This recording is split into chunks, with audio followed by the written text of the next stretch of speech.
এখন গাঁৱলৈ শ শ পুৰুষ মহিলাই আদৰি আনিলে বিধায়ক মানৱ ডেকা।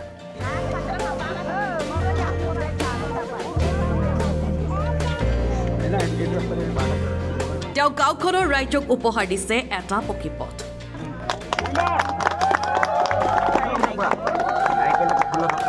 এয়া লখিমপুৰ সমষ্টিত নতুনকৈ অন্তৰ্ভুক্ত হোৱা মগুৱাচু গাঁৱৰ দৃশ্য।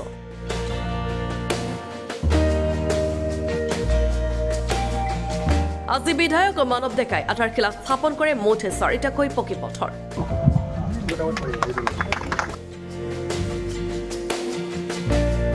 লামু আজাৰকুৰি হৈ নলী সংযোগী পথ আৰু চৰাইমৰীয়াৰ পৰা ভীমপৰা সংযোগী আৰু বালিগাঁও নামঘৰৰ পৰা কাশীকটা তিনিআলিৰ লগতে কুশিয়ামাৰী প্ৰাথমিক বিদ্যালয়ৰ পৰা মগুৱাচুক তিনিআলি সংযোগী 4টাকৈ পথৰ আধাৰশিলা স্থাপন কৰে বিধায়কগৰাকীয়ে।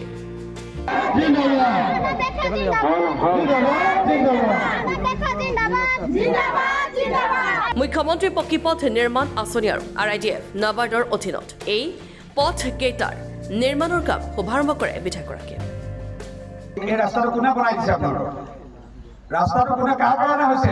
আপোনাৰ কাৰণে। এই হিমন্ত বিশ্ব শৰ্মাৰ কাৰণে হৈছে। হাত তালি এটা মাৰিব।